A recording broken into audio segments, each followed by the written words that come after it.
Hey guys, this is David from my Vanguard here with another deck profile video for you guys. Of course, it is the Angel Feathers from the new set, which is GB04, which is it just came out. I actually been playtesting the deck, and it seems that it was a very interesting type of deck that I do enjoy. So I decided to send out a deck profile. Honestly, I still think that there's adjustments I can do to the deck, but currently I think this is the best build I can make. And of course, I'm trying to still get resources, but I will explain some text on the way. But as you see, the starter, I am running Hope Child, Hope Child from the set 7.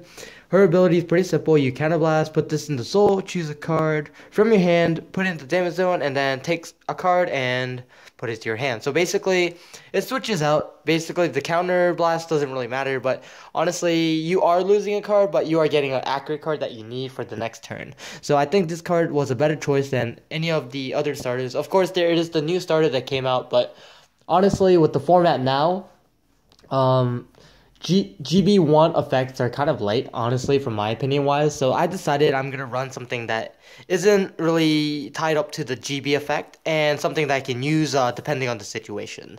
Of course, being gray stuck is definitely one bad thing. So I think having this card will definitely help out. So I think running this was a better choice. Going to the grade 3 lineups, of course, I am running from the new set. I am running 4 of the Gavrails. Gavrail is actually one of the better cards I've seen for Angel Feathers. Honestly, her ability is really good. She has a on GB2. She has a Sam Shields effect, which takes damage, gets everything in the front row gets +2. So I think that was a very good card to run. And then of course her main ability, which I really like, is when I stride. On top of her, she gets an effect where I can counterblast. Look at the top 3, put a card in the damage zone face up, and then bring a face-up card to the field. So basically, she gives me extra cards per turn. So this, she's basically a card that will toolbox from the damage zone. So I thought she was a very interesting card, from my opinion wise. And I mean, she isn't bad because when she gets damaged, she gets a power boost, so it's harder to hit. And then of course, as a backup Vanguard, I am running 3 of the Celestial ones, the promo ones, the Holy Age Celestial. I was running the one from the set, and with a lot of opinion wise, she isn't really tied into the Celestial name, so I decided, okay, well, this might be a little better. And then honestly, I think she gives a extra push, which is really needed in this kind of decks. So I decided I'll run 4 of her. But of course, the main grade 3 that you want to get into is Gavrail. And honestly, I am kind of deciding I want to get move her and try to get a Sam Seal in the deck, which is something I really want to put. But you know, that's in the future. For the current deck, I think she is probably the best choice. And then of course, running to the grade 2 lineup, I am running 2 Haruts.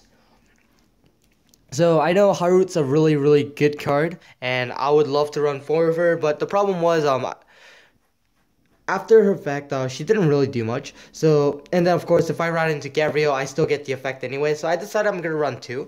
Of course, depending on the build later on in the future, if I do run Sam Shield, I would run 4 of her. But for now, I do run 2 because I do need space for the 2 legions for Asmodo. When this card is put, Counterblast, put this card into a damage zone. When this unit hits, pay the cost. If you do, choose a card and, you know, switch it out. So basically, I mean, honestly, I'm only running her for the Legion. But I mean, she does have some kind of early game if you can try to play. But honestly, I think, later on, I'll probably replace, these with Harut and, try to play, Sam Shield later in the future. But, I do run 2 and 2. And then, of course, I am running 3 of the Million Ray Pegasus. I do. Oh, this card was good at the first time I saw her, but unfortunately, there's a new card that came out that's actually much better than Million Ray Pegasus. But I still do run a Million Ray because everyone goes after the Nurse of Broken Hearts, which is the other card I love to run. She is probably the main core of the Angel Feathers for grade 2 wise. She gives a power boost to herself and the Vanguard, so basically, I mean, they're the same thing, but I'm only running Million Ray just in case of the opponent try to blow up or attack my Broken Heart. But honestly, I think Million Ray does have I guess somewhat of an advantage because it's not really tied into the GB effect, and then of course it's on Vanguard and Rearguard, so I thought that was pretty good because just in case the opponent try to rush you, Million Ray can definitely get take a damage or two. They can't really rush you too much. Great to rush you if you do run Million Ray as a Vanguard. So honestly, definitely a really good grade 2 lineup. Honestly, Million Ray and Broken Heart is definitely something you should run out of the other cards. And then going to the grade 1 up. One lineup, pretty simple for now. If I do run Sam Seal, I'll probably replace few cards, but of course I will run 4 of the Stride enablers. Of course, it's a Stride deck, so I mean not really needed to explain. I am running 4 of the Unflipper Perfect Guards. Of course, the fact that I do want to use some Counterblast, so I think Unflipper Perfect Guards are nice, but I think it's personal preference, honestly, because sometimes there's decks that attack the rear guard. If I can get my hands on Angel Feather Perfect Guard that isn't really the Unflippers, I mean, I can definitely run those too. I think that Angel Feathers are something that I'm not really worried about counterblasting. So for now, I do run the 4. I think it helps once in a while. It doesn't really help too much. I am running the best grade 1 for Angel Feathers, 1000 Ray Pegasus. His effect, pretty simple, gets a card in the damage zone, gets a +2. So I think 1000 Ray Pegasus is something that you should run in Angel Feathers no matter what. Of course, same with the Million Ray and the Broken Heart. And then of course for now I am running 2 of the Nurse Cap Dalmatian, GB effect. This boost when this card boosts and gets +10 for each card in the damage zone. So if you have 5 damage, it gets +5. +3 basic. I mean, even if 4 damage, it will just give you, like, it's an 11k booster, which isn't bad. So, for now, I am running the Dalmatian, but later in the future, if I do replace it with Sam Shield, I'll probably run the Limit Break Enabler, so I can play Sam Shield. But Dalmatians are pretty nice to run.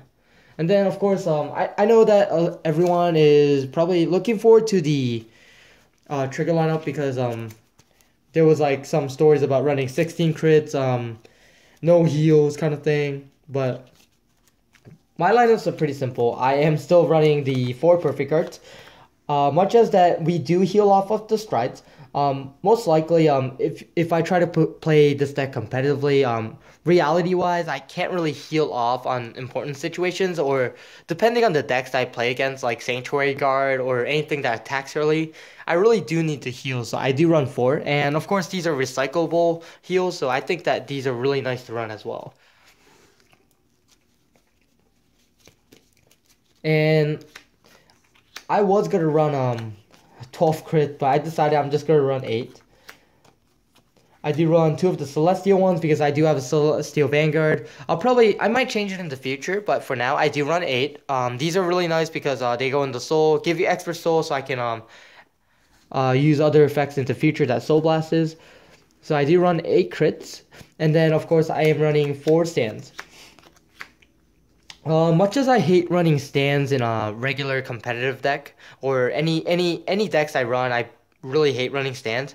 But much as I hate it, this card is really good, and it's really hard not to run in a deck like this. And you know, it really doesn't hurt towards the end game if I use Dr. Royd's effect on one of the rear guards that got a really huge power boost. Dr. Royd's effect, for those guys that don't know, GB1 ability, you can counterblast, put this unit on top of your deck, and then choose 2 cards from the damage zone, and then shuffle all of them to the deck, and then put two cards back and draw a card. So honestly, this is basically giving your units a really huge power boost. If you keep drawing into these, you will have a lot of attacks hitting on the opponent's face. So I thought that Dr. Roy's were too good not to run. I was running 2 at first, but I just realized how important it was to run these and try to recycle decks. Going to the Stride lineup, pretty simple. I am running 4 of the Raphaels. Pretty simple Stride. You home flip, you heal damage. I really love like simple effects like this because it just gives you a straightforward effect. It's nothing complicated. It doesn't have to hit the Vanguard. It doesn't raise stand. Just nice and simple. It heals off damage no matter what. Even if you're lower than the opponent, you still heal. So I think Raphael is really nice, and this is probably the main reason why that people wanted to run 16 crits in the deck, which I thought was kind of weird, and I kind of ignored the opinion, but yeah, Raphaels are definitely nice. Just gives you the extra heal, and then of course I do run one card from the holy what do you call it? The Stride from the Fighters Collection. Her effect is pretty simple. You look at the top three, put one to the damage zone, call the one out. If it's a grade 2 or lower, give it a +2. I mean, I think honestly I barely use her, but some situations I guess I do need her, so I do run one.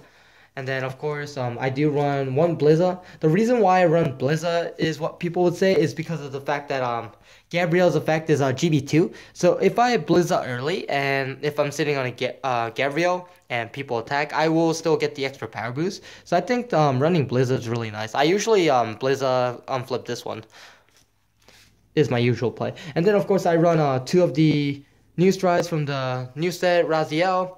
Raziel's effect, Soul Blast 2, and this is the reason why I run the crit, so I can put into Soul. I do run Soul Blast 2 when this is placed on the Vanguard.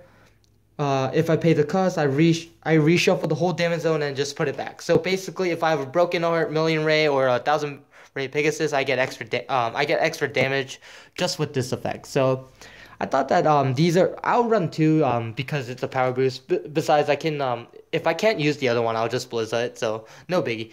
But yeah, that's pretty much my deck profile. Hope you guys like it. I guess there isn't really necessary combos. This deck is more about giving power boost. Try to build up power, and then of course recycle cards. Try to bring out the full power of the deck. Is basically what this deck aims for.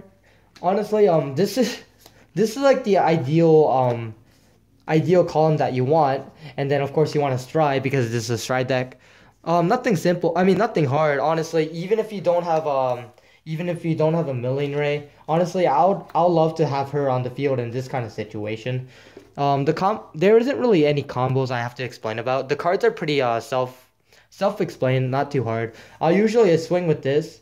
Swing with the Vanguard. If I do get a stand, I'll stand her. If not, I'll use Harut's effect, Counter Blast, get a new card, place it here. And of course, the 1,000 Ray would have got a power boost. I would have swing here. It's pretty. The deck isn't really hard. Isn't really hard to play. It's pretty simple.